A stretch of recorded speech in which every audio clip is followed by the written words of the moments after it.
Why is it with all of the real issues that face our world, we Americans do not seem to have the ability to talk about ideas without division?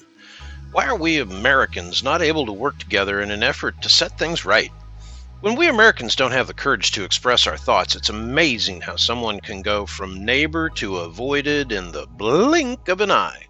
Even families seem split in morality, ethics, governance, religion, and all the top level belief systems, all the way to the point of division. Why?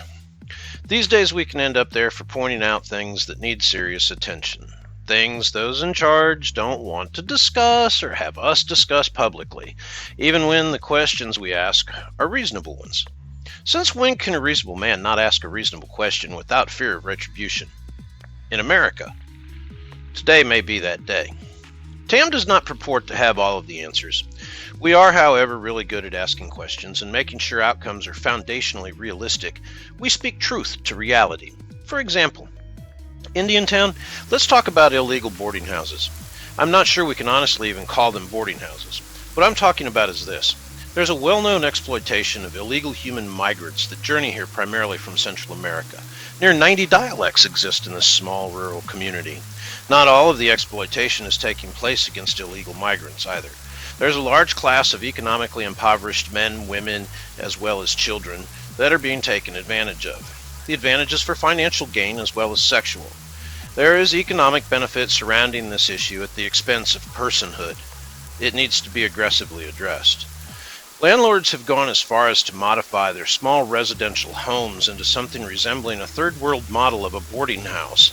There are several lengths of stay and access levels that you can stay in them too. Daily, weekly, or monthly. You can pay for a cot and shelter for the night, or you can pay for a bathroom privilege, and you can also pay for kitchen privileges too. So the same home designed for a, say, 4 or 5 person family is now serving 10 to 15 or more out of them. These properties are easily identifiable and very well known on the local streets. Allowing this practice places an additional burden on underrated septic. It places parking out of scope with the designed intent. It reduces privacy by creating an overextended density in neighborhoods designed for single-family dwellings. It allows for a transient population to populate family urban housing areas. In short, it creates demand beyond the design capacity of the infrastructure. This in turn places economic burden on the village to remediate the shortcomings, which in turn is the screw you will feel when the new fees and taxes are assessed to handle all of this. Prices are going up, kids. Again, Tam has been doing a great deal of on-the-ground research on these topics and feel it is time we all begin to shed some light on the reality and see if we can agree on a way forward. There are numerous ethnic restaurants and groceries that serve the domestic goods of these migrant laborers. It's a free market working its magic. Too bad it's having to occur in the shadows. The protections for those affected are non-existent because the authority that is supposed to be safeguarding residents and others from these exploitations is turning a blind eye. The exploitation is also causing secondary health and welfare effects on the humans that are caught up in the mix. What is worse is the blind eye that local elected and governmental official enforcement apparatuses use to ignore a real problem that's outside of, say, micro-asphalting, raising fees, or making rules. In the meantime, those involved with the illegal exploitation collect and consolidate power into the hands of those closest to it. The problem gets larger when ignored. It's nature. As we've said for a very long time, it is important to know and understand the ideology of governance that are used by those who you vote for to govern you. After all, they are the ones making the rules that you will either follow or avoid. We can quickly leave this topic of migrant exploitation and housing and move very quickly to prostitution and child trafficking. These are two other real-world issues that face the Indiantown community on a daily basis. Not that there is any real acknowledgement or effort from those in charge to help administer an end. A large portion of the offensive nature of these affairs occur in the illegal flop houses and migrant boarding houses. Prostitution and child exploitation are by no means limited to one section of Indiantown. No, there are others too. The administrative requirements for a prostitution bust can take law enforcement off their primary patrol for hours.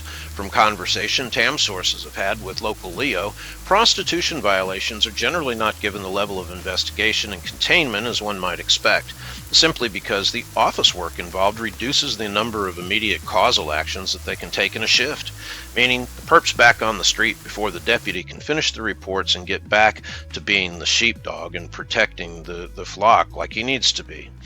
Recently, TAM talked with State Representative Tobin Overdorf, who is a gubernatorial appointee to a special committee to deal with child trafficking and exploitation. TAM is set for a follow-up discussion to focus on resources available for Indiantown along the lines of education and enforcement. TAM is doing our part. Here is another concern. All one has to do is look at Facebook and other socials and see the number of illegal ghost kitchens that are cooking up food outside of the legal licensed food system. TAM has reported on this, and we've actually taken a position. But why doesn't this massive local government use their resources to address the real issues that affect the health, safety, and general welfare of the village? From the outside looking in, their time is spent with feel-good initiatives and self-promotion for re-election. Outside of one councilwoman, there does not seem to be anyone that really gives a damn about Indiantown's future. Unless, of course, staff recommends it, then we're all unthinkingly enthusiastic and eager over it, as was blatantly evident in the discussion that ensued over the issue of raising building permit fees. There's also the eager beaver attitude to approve any and all development efforts in Indiantown. It seems the approach being taken is with blatant disregard for Indiantown's small business owners and her heritage as a small historic burg. That's how it appears. Soon you'll have the opportunity to see what reality is, though. That is because an application for development has been submitted for a tractor supply on the corner of 710 and 609. The negative impact on the local business market will be greater than the few employee hires that the new store will provide. It will also increase the traffic from out-of-town consumers as it becomes the closest to a large region of people like Palm City, Jupiter Farms, Hobe Sound, and others. The transient traffic will add congestion and impact without any real deliverable benefit to the village. For starters, there are 18 oak trees that help line Moorfield Boulevard that are going to be removed for an asphalt turn lane. Traffic lights and delays will continue to increase with this type of big box mentality. Keep it local. There are votes coming, and they will show who is who and what they are thinking or not. The fact that the application has made it to this level that it has is an indication of a sense of approval from within. If there was not will for this type of big box conglomerate here, the application would have not ever been signed. That leads us to another question TAM has for you and the elected. What is your development plan? There is one other real-world issue that goes hand in hand with that question. The issue is gentrification. While many would like to pretend that they can squeeze low-income housing from a developer, the reality is that they're not in the business to lose money. The government's not in the business of mandate either. This is where the development plan comes into play. Top village officials are already projecting a 3,000 to 4,000 increase in the number of people living here in Indiantown within 3 years. That's right, 3,000 to 4,000 people in Indiantown in 3 years.